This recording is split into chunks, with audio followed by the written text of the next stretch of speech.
My name is Anna Carson.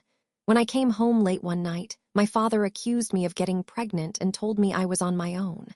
My mother said if I ruined my future, I'd do it without their help. That night, I swore I'd prove them wrong, and one day, I'd make sure they saw everything they threw away from the outside. Where are you watching this from?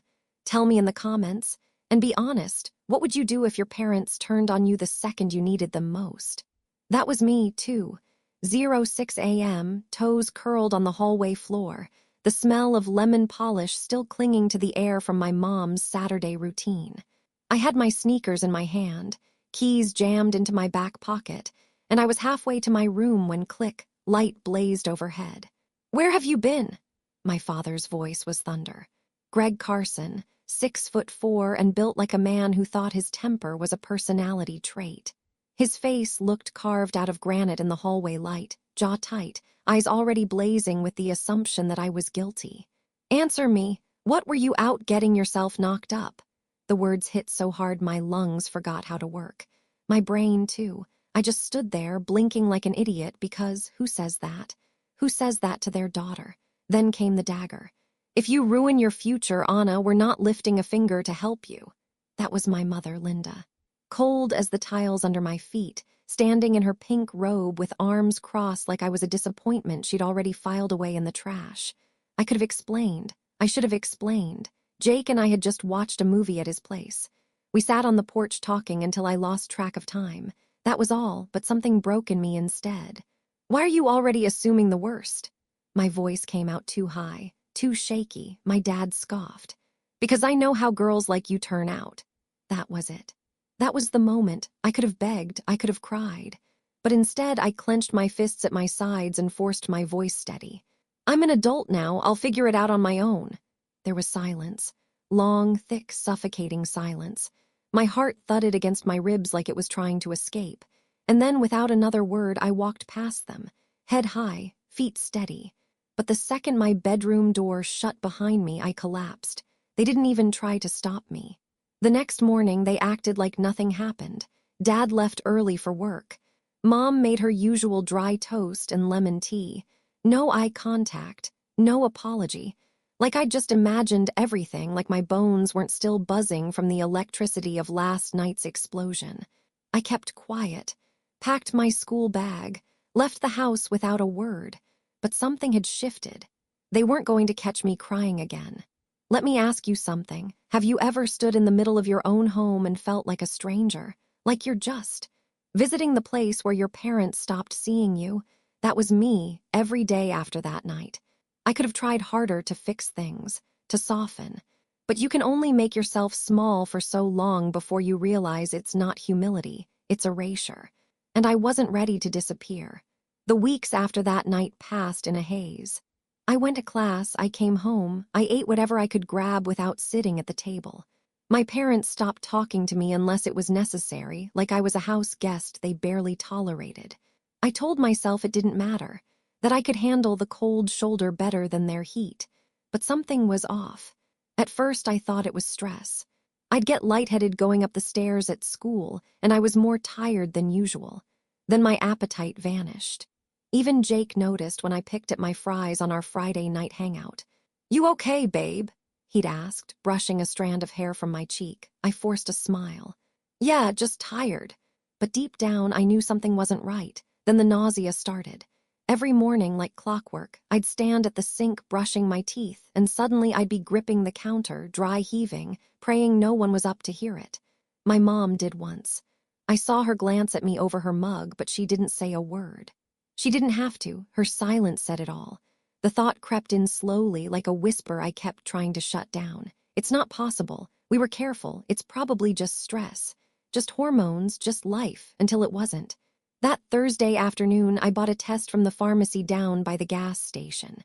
I waited until everyone was out, Dad at work, Mom at her book club, and locked the bathroom door like I was committing a crime. 5 minutes. That's what the box said.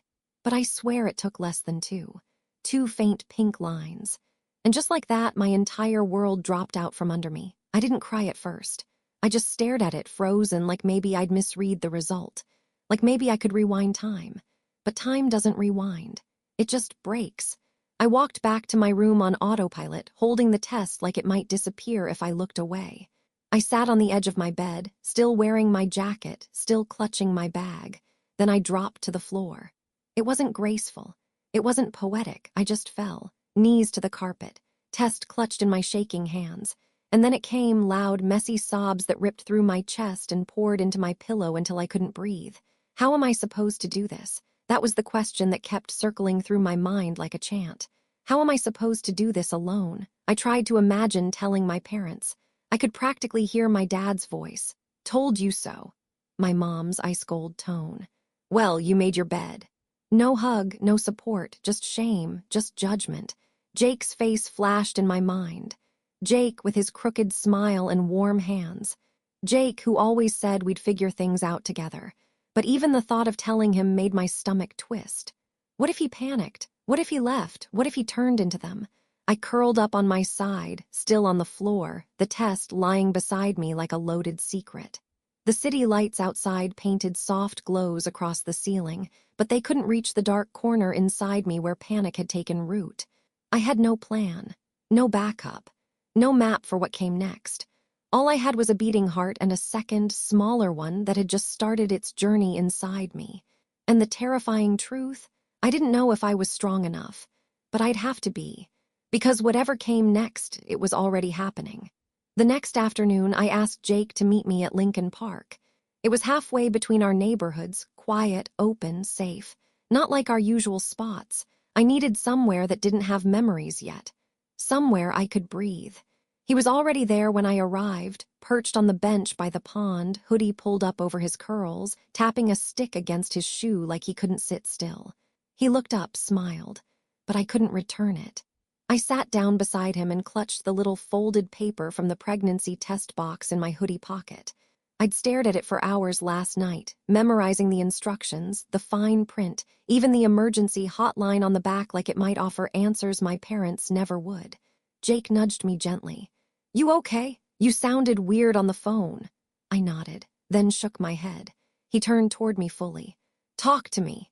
My hands trembled in my lap. "There's something I have to tell you, and I need you to just hear it all before you say anything." "Okay," he said quickly, concern blooming in his voice. "Is it your parents again?" "No," my voice cracked. "It's not about them." A long pause stretched between us. I could hear a dog barking across the field, the crunch of a runner's shoes on gravel behind us. I took a breath. "I'm pregnant." For a second, I couldn't look at him. I just stared straight ahead at the pond where two ducks floated, oblivious to the world falling apart behind me. Then silence. I finally turned to him. He was staring at the ground, motionless. "Jake," I whispered. Still nothing. He ran a hand over his face. "Wow," I braced myself. Here it comes. The excuses. The "are you sure?" The "I'm not ready." The slow unraveling of whatever thread we had managed to hold onto this long. I don't expect anything from you," I added quickly, heart racing. "I just thought you had the right to know." More silence. Then Jake stood up suddenly. My heart dropped. "I'll be right back," he said, and jogged off past the bench, across the path, around the tree line. And just like that, he was gone, no explanation, no hug, just vanished. I sat there, frozen. The wind picked up, blowing my hair into my face, but I didn't move. 10 minutes passed, 15, 20. My stomach churned. My brain spun in dizzying circles. I kept imagining him calling someone, driving off, making a break for it. Did I just push him away forever? A couple strolled by with a baby in a stroller. The sight made my throat close up. How could I be so stupid? I was just about to stand, about to give up and call it what it was when I heard footsteps behind me. I turned. Jake was running back, his face flushed, out of breath, something clutched tightly in one hand. He stopped right in front of me, eyes wild, then dropped to one knee. No joke, one knee. "Jake, what are you?" He opened his hand, a small silver ring, simple, a little tarnished, definitely not new. "I ran to my grandma's house 2 blocks over," he said, panting. "She used to wear this. It's not fancy, but it's real." I stared at it. "I'm not running, Anna," he said, his voice breaking a little. "If you're having my baby, then you're going to be my bride." Time froze. All the panic in my chest melted into something else. Shock, disbelief, the tiniest flicker of hope. "You don't have to say yes now," he added quickly. We don't have to rush. I want you to know I'm in this. No matter how messy it gets, I'm not leaving you. I love you. I couldn't speak. I nodded. Then I laughed through the tears that started pouring down my face. Jake stood up and pulled me into his arms. We'll figure it out, okay? You and me. And for the first time in days, I didn't feel completely alone. That evening, I stood in the same kitchen where everything had broken. My backpack hung from one shoulder, my palms were sweaty, and the simple silver ring Jake gave me was tucked in the pocket of my jeans like a secret shield. The house smelled like lemon floor polish again. My mother, Linda, sat at the counter sipping green tea, scrolling on her tablet. My dad, Greg, was watching something on the tiny kitchen TV, the volume low but his jaw clenched like it always was. They didn't acknowledge me at first. I cleared my throat. I need to tell you something. Nothing. So I said it louder. I'm pregnant and Jake and I are getting married. My father's head snapped toward me so fast the stool creaked. What did you just say? His voice was low, dangerous. My heart thudded, but I didn't flinch. I said I'm having a baby and I'm getting married. He slammed his mug down so hard the handle cracked off. You're a disgrace, he shouted, rising to his feet. You throw away your future for what? A high school fling? My mother didn't even look at me. She just curled her lip. So predictable, she murmured. Just like those trashy girls on TV. I stepped back. I'm not asking you for anything. Greg pointed at me, rage radiating from every word. Don't bother, you made your choice. You want to act like an adult, then go play house on the street. My chest tightened. I'm still your daughter. No, my mother finally looked up, her eyes cold. Not anymore. It was like a slap. I didn't say anything after that. I just turned around, walked up to my room and pulled out the small suitcase from my closet. My hands trembled as I stuffed it with what I could. Jeans, some t-shirts, socks, my charger, the toothbrush from the bathroom drawer. I left the photo on my nightstand. The one of all three of us from the beach trip 2 summers ago. The last time I remember feeling loved in this house. When I walked out, neither of them asked where I was going. But I heard my dad's voice from behind me. Don't come crawling back when it falls apart. I didn't answer. I wouldn't give him the satisfaction. I stepped out into the night, dragging my suitcase down the porch steps, the wheels bumping against the cracked concrete. The sky was deep blue, stars just starting to show, and the air smelled faintly of lawn clippings and cool dirt. I reached for my phone, hands shaking. Jake picked up on the first ring. Anna! I couldn't speak at first. Just the sound of his voice made everything break inside me. They kicked me out, I whispered. Where are you? He asked instantly. Front lawn. I'm on my way, stay right there. I hung up and sat on the curb, hugging my suitcase, breathing in slow, trying not to completely unravel. From the kitchen window, I could see them, still sitting, still unmoved. My parents, who had just watched me leave with a suitcase and didn't lift a finger. Maybe they thought I'd come crawling back. They didn't know me at all. 10 minutes later, Jake's car pulled up. He jumped out before it even fully stopped and wrapped his arms around me without saying a word. I broke. I let the sobs out, the kind you try to bury deep because you're afraid they'll never stop. Jake didn't flinch, he just held me. Then he gently took the suitcase, popped the trunk, opened the passenger door. I climbed in, fastened the seatbelt with numb fingers. As he started the car, I finally asked, "What if your parents don't like me?" He reached over, took my hand, and squeezed it. "They already know, and they want to meet you tonight." That shocked me. "They do," he nodded. "They're not like yours, I promise." I looked out the window one last time. My house faded behind us, small, dark, and suddenly so distant, even though we were just 2 blocks away. I didn't know where this road would take me, but for the first time in a long time, I didn't feel like I was walking it alone. The road stretched out in front of us like a story that hadn't been written yet. I stared through the window as streetlights flicked by, one after another, casting soft gold lines across my legs. My suitcase was in the trunk. My parents hadn't called. And every time my phone buzzed with some random app notification, my stomach dropped. Jake's hand rested between us on the console, palm up. I slid mine into his. He squeezed once, gentle but firm, like an anchor. "Tell me what you're thinking," he said quietly, eyes still on the road. "I'm thinking this doesn't feel real," I whispered. "I'm thinking I can't believe I just left my house with a suitcase like some runaway teen cliché. You're not a cliché, you're brave." "I'm terrified." He glanced at me. "I know. We drove in silence for a moment, the hum of the engine filling the space between us. I keep imagining your parents, I said finally. What if they look at me the way mine do, like I'm some walking disappointment? Jake shook his head. They won't. They already know Anna. Everything, he nodded. I told them last week when I started to suspect. I didn't want you to face this alone. My heart clenched. And they still want to meet me. Not want, they insisted. I stared ahead. Trees blurred past the windows. My breath felt shallow. Jake reached into the glove box and pulled out a wrapped piece of chocolate. He offered it without looking, like he knew I hadn't eaten since lunch and was too anxious to say anything. I took it, unwrapped it slowly. It was the kind of thing that shouldn't have meant anything, a square of dark chocolate with sea salt, but it broke something in me, a tiny kindness, a soft place to land. You okay? He asked. I nodded. It's just I didn't expect to be meeting your family like this. He gave a small smile.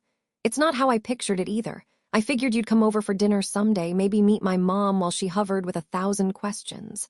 I laughed just once too tightly. She's going to love this version. You'd be surprised, Jake said, eyes still on the road. My mom has this radar for good people. You walk in that house, she'll know everything she needs to know. I tried to believe him, but fear lingered like a shadow. The last people who were supposed to love me had pushed me out without a backward glance. And now I was about to meet strangers and hope they did the opposite. We made a left into a quiet neighborhood I didn't recognize. Big trees, warm porch lights, wide lawns. Jake turned into a driveway with a white picket fence and a flower bed still holding onto the last of summer's color. I froze as he cut the engine. They're just people, Jake said, squeezing my hand again. And they've already decided they like you. You just have to breathe. Do I look like a disaster? You look like someone who's been through hell and still showed up. That's beautiful. I blinked back sudden tears. Before I could answer, the front door opened and 2 figures stepped out onto the porch. The woman had shoulder-length auburn hair and a navy cardigan. The man behind her looked tall, broad-shouldered, familiar somehow. Jake stepped out first and walked around to open my door. I didn't move. Anna, he said gently, you've already done the hardest part. I took a breath, opened the door, stepped out into the evening air that smelled like roses and grilling meat and some kind of safety I hadn't felt in a long time. Jake took my hand and led me toward the porch. His mother stepped forward first and pulled me into a hug before I could even process it. You must be Anna, she said softly. We've been waiting for you. Something about the way she said it, like I'd been expected, welcomed, almost made me cry again. Jake's father gave a small smile and offered his hand. I'm David. Jake tells me you're strong. I shook his hand. Trying to be, he nodded. Good, that's what we admire around here. And for the first time since this whole mess started, I felt something close to safe. Dinner smelled like a warm memory I didn't know I'd been missing. Jake's mom, Karen, pulled a perfectly golden roast chicken from the oven while buttery rolls steamed on the table. There were roasted vegetables, mashed potatoes, and even a pitcher of iced tea with lemon slices floating like tiny suns. This looks amazing, I said quietly as I sat down. Karen smiled. We believe in feeding people well, especially ones who have had a rough day. Jake winked at me from across the table. His dad, David, set down a tray of cornbread with a gentle pat on Jake's back. Told you she'd like the chicken. We all sat. Grace was poured. And for the first time in weeks, I wasn't dreading the next thing someone would say. Conversation flowed easily, Karen asking about school, David mentioning some local charity he worked with. They never once asked about my parents or the drama that led me here. It was like they knew the story without needing to pry. Like they were trying to give me space to just breathe. And for once I did. The food was delicious, but it was the kindness that filled me up. At one point, Karen looked at me with a warmth I hadn't seen in my own mother's eyes in years. You've been through enough, she said softly, as if she could see it all etched into my posture, my silences. Let's focus on love now. I blinked quickly, swallowing the lump in my throat. Thank you. I don't really know what to say. You don't need to say anything, she said, reaching across the table to give my hand a gentle squeeze. Just know you're not alone anymore. The words clung to me, wrapping around my tired bones like a blanket. I didn't realize how badly I'd needed to hear that until I did. After dinner, Jake offered to help his mom clean up, and David gestured for me to look around. "Make yourself at home." I wandered into the living room, letting the calmness settle over me. The house was tidy but lived in, with thick rugs, framed school portraits, and the faint scent of pine-scented cleaner. It felt real, warm. Then I noticed the photo wall. Dozens of framed pictures, some formal, others candid. Jake as a baby, Jake in Little League, Jake and his parents at Christmas. Smiling, arms slung around shoulders. A family that actually liked each other. I stepped closer, letting the photos pull me in. That's when I saw it. A framed newspaper article with a photo I hadn't expected to see. David Reynolds standing in front of a towering building with a gold plaque that read Reynolds Real Estate. My heart stopped. I read the headline twice, just to be sure. David Reynolds expands national development to West Coast. My father used to work for Reynolds Real Estate. He used to come home cursing the man who ran it. Some slick, smug tycoon who didn't tolerate laziness or excuses. A man Greg Carson claimed would step over a drowning man if the sidewalk was wet. I stepped back from the photo like it might burn me. Jake came up behind me quietly. "You found it, huh?" My voice was barely a whisper. That's your dad," Jake shrugged. "Yeah, he doesn't really like talking about the business stuff. Mom runs most of the day-to-day now, but yeah, that's him." I stared at the photo, my thoughts spinning. My dad used to work for him years ago. Talked about him like he was the devil. Jake raised an eyebrow. "That tracks. My dad doesn't tolerate BS. If someone messed up, he called it out." A chill ran through me. Was this a coincidence or fate playing chess? Jake must have seen the look on my face because he leaned in and kissed my temple. "Hey, you okay?" "I don't know," I admitted. "It's just a lot." Jake nodded. "Come on, let's sit." We curled up on the living room couch. I leaned into his side, still trying to process the shift. A few hours ago, I was being kicked out of my parents' house. Now I was sitting in a cozy living room in the house of the man my father hated and being treated like I mattered, like I belonged. Jake wrapped his arm around me. "You don't have to figure it all out tonight." "Too late," I muttered, trying to smile. He chuckled. "Welcome to the Reynolds family chaos." And despite everything, I smiled too, because maybe, just maybe, this chaos was the kind I could grow in. The next afternoon, I stood in front of the house I used to call home, staring at the faded paint and dying azaleas like they belonged to a different lifetime. Jake had offered to come with me, but I told him no. I needed to do this on my own, not for closure, but for clarity. It had only been 24 hours since I left, but the air around this place already felt heavier, tighter. My heart pounded as I climbed the porch steps, suitcase in one hand, spare key in the other. The door creaked open like it knew I didn't belong here anymore. Inside, the house was still. Cold, I crossed the threshold and called out, "I'm just here to get the rest of my things." No answer. For a moment, I thought maybe I could just move quickly, grab what I needed, and be gone without another scene. But then, from the kitchen, came the voice I hadn't missed for a second. "Back for more charity," my father growled. I turned slowly. Greg stood by the fridge, arms folded, jaw tight. I didn't answer him. My mother appeared next, leaning against the door frame, sipping coffee like it was a victory lap. "Don't forget your street pillow," she said with a cruel smile. "Unless your fiancé keeps you in a penthouse now." I ignored her and moved toward the stairs.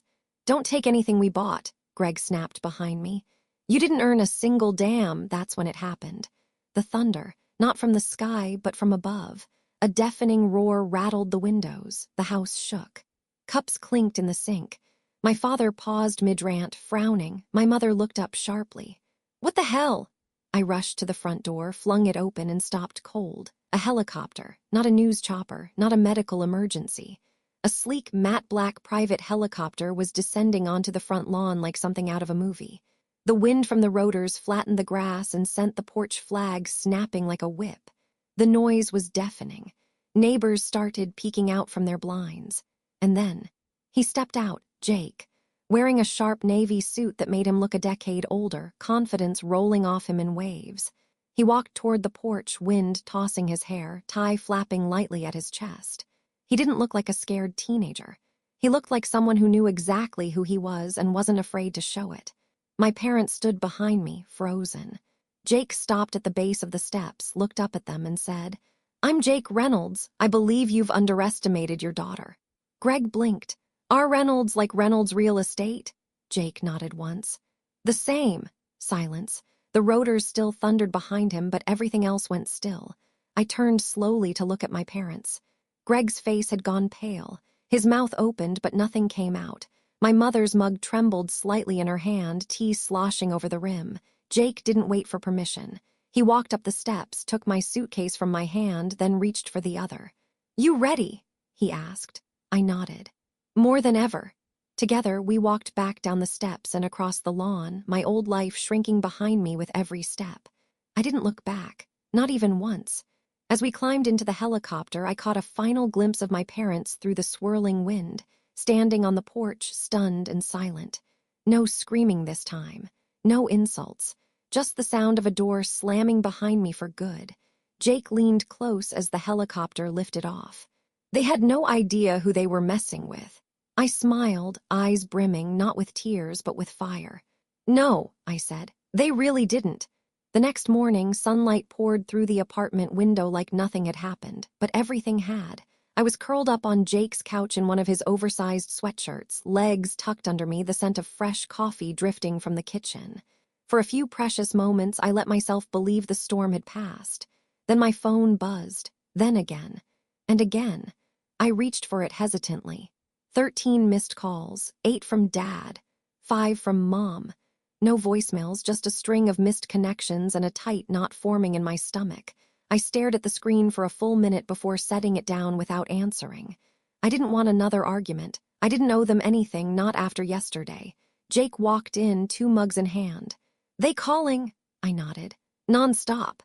He handed me a cup and kissed my forehead. "They're losing control, that's what this is." Before I could respond, there was a knock at the door.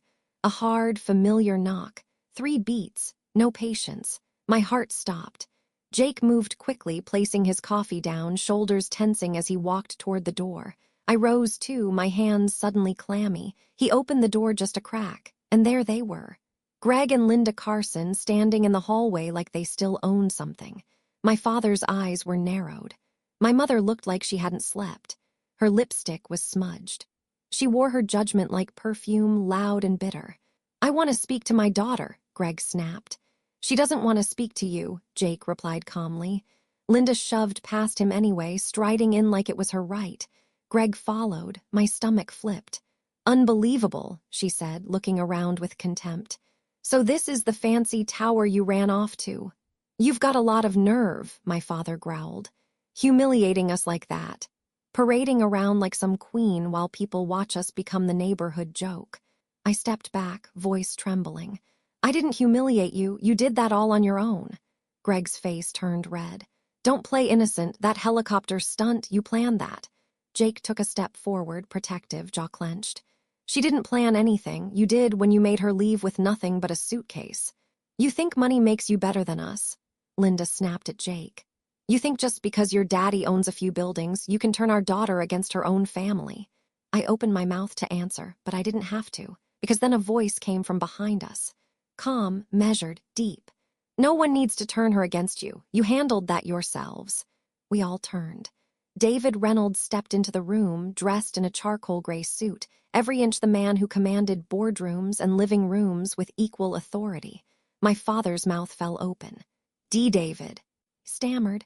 Jake's father gave a slow, deliberate nod. "Greg, Linda, I was hoping we wouldn't need to have this conversation, but here we are." My parents stood frozen. David's tone never rose, but the weight of his presence was enough to suffocate the air.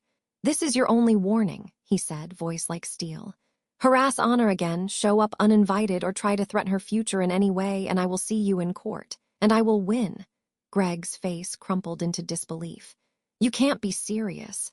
"Oh, I am. And unlike you, I have the means to protect what matters." Linda opened her mouth, then closed it. Her hands shook. My father's eyes darted toward me, then to Jake, then to the floor. David stepped closer. "Leave now, and don't come back unless you're ready to apologize like people who understand what unconditional love actually means." Neither of them moved. So Jake walked over, opened the front door wide, and stared them down. Greg looked at me one last time. "You think you've won." I didn't blink. "No, I survived you." That was the end of it. They turned and left, silenced, defeated, smaller than I'd ever seen them. When the door shut behind them, the room was so quiet I could hear my own heartbeat. David turned to me. "You okay?" I nodded slowly. "More than okay." Jake wrapped his arm around me. "Told you they messed with the wrong girl." I didn't say anything. I didn't need to, because they'd seen it now up close, the girl they tried to break. She had built something stronger than they ever imagined. I always thought if I ever got married, I'd feel nervous. But as I stood at the edge of the vineyard, sunlight pouring across the rows of white chairs and blooming orchids swaying gently in the breeze, I didn't feel nervous. I felt whole. The countryside venue Jake's family had chosen was like something out of a dream. Rolling green hills, wildflowers scattered along the edge of a white trellis, and rows of guests in soft pastels, waiting quietly for the music to begin. Somewhere behind me, my dress swished softly as I moved. White, flowing, not too flashy. But when I looked in the mirror earlier, I hardly recognized the girl staring back. Not because she looked different, but because she stood differently. Head high, shoulders square. I didn't see the scared daughter who left home with a suitcase and tear-stained cheeks. I saw a woman who had survived being tossed aside and still chose love. Jake was waiting at the altar, dressed in a dark tailored suit, his eyes locked on mine even from across the garden path. Behind him stood his best friend, his cousin, and David, who had insisted on standing up there with pride. He'd said, "I'm not giving you away. You're not property, but I am standing beside you as family." That meant more than he could ever know. Soft violin music began to play. The guests turned in their chairs. Karen gave my hand a squeeze before I stepped forward. "Go show them what dignity looks like." I walked, not rushed, not hesitant. Each step was for the girl who cried on her bedroom floor, for the girl who thought love came with conditions, for the woman I became when I stopped waiting for apologies and started building my own home. As I reached Jake, he took my hand. His eyes were glassy, but he smiled like I was the sun rising just for him. The vows were personal, whispered like promises meant only for us. And when it was time to kiss, the world fell quiet. Even the wind paused. Later, under strings of fairy lights and the soft hum of string music, we gathered at long wooden tables for the reception. The food was warm and comforting, the laughter easy and full. No tension, no pretense, just peace. I caught glimpses of the vineyard gate from time to time, no sign of my parents. They hadn't been invited, not out of pettiness, but because some doors stay closed for good reason. But I knew them, and I knew they couldn't help themselves. They'd find a way to watch, even if it meant peeking through shadows. And honestly, let them. Let them see everything they lost. Midway through dinner, David stood to give a toast. He raised his glass, the clink catching everyone's attention. "For those of you who know me," he began, his voice deep and steady, "you know I've been called many things, most of them not printable." Laughter rippled through the crowd. "But tonight I'd like to be called something new, proud." He turned to face me directly. "I'm proud of the woman sitting beside my son, not because of who she married, but because of who she already was when we met her. Strong, smart, fierce, and filled with more quiet dignity than most people earn in a lifetime." My throat tightened. David continued. "She was judged too quickly by people who should have protected her, and yet she didn't let it break her. She walked into the storm and came out shining." The guests clapped softly, nodding. He smiled. "So here's to Anna, who reminded us that family isn't defined by blood, but by love and the people who choose you every single day." Glasses raised. Tears slipped down my cheeks. Jake kissed my hand, eyes never leaving mine. "I'll never stop choosing you," he whispered. And in that moment, surrounded by people who saw me, really saw me, I knew this was my real beginning, not a do-over, not an escape, a life I'd built from the rubble. The morning air smelled like lilacs and fresh pavement, the kind of spring scent that always felt like a promise. My daughter Lily was bouncing in her little sneakers beside me, clutching her glittery lunchbox and chattering about her art project. Her curls, a perfect blend of mine and Jake's, bounced with every step. She was 6 now. 6. Time has a way of folding in on itself, doesn't it? One day you're standing on a lawn with a suitcase and no plan, and the next you're packing peanut butter sandwiches and wiping jelly off tiny cheeks before school. We crossed the street toward the school gates. Other parents waved, kids rushed ahead, backpacks flapping. It was ordinary, and it was everything I'd fought for. Lily turned to me with a serious look. Mama, remember to pick me up at 3, not 3:30. Today's the jelly bean contest. I grinned. Wouldn't miss it. She leaned in for a quick kiss, then bolted off toward her friends with a squeal. I watched her disappear into the building, sunlight catching on her sparkly backpack. That's when I saw the woman on the bench. She sat under the old oak tree near the sidewalk like she'd been there a while. A scarf tied around her neck, the same kind she used to wear to church. A travel mug in hand. Her gaze fixed quietly on the school doors. My chest tightened. Linda, my mother, she didn't wave, didn't speak, just watched. And maybe she'd been watching for days. I stood there, still unsure why I wasn't surprised. She looked older now, smaller. Her sharpness dulled by time, her lipstick more faded than I remembered. There was something in her eyes, not sorrow exactly, but something adjacent, like watching through glass. Like she knew she no longer had a place on the inside. For a brief second, I wondered if she wanted to talk. But then I remembered. All the words she never said when I needed them most. All the warmth she withheld when I cried myself to sleep. All the love she weaponized like a tool to control, not comfort. And the one moment that would never leave me, the sound of her voice saying, "You're not our daughter anymore." It echoed louder than any apology ever could. I took a slow breath and walked past, not out of cruelty, but because I didn't owe her anything, not a conversation, not a second chance, not even eye contact. She had made her choice, years ago, and I had made mine.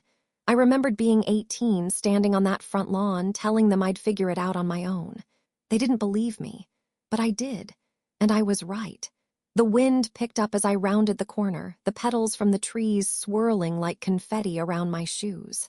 My phone buzzed Jake, texting a picture of Lily's drawing from the fridge with the caption, "Think we have a future Picasso on our hands." I smiled and replied, "Only if Picasso liked unicorns." And then I kept walking, back toward the life I built, toward the man who never wavered, toward the daughter who knew every inch of love I never got, toward the quiet, steady power of surviving without bitterness.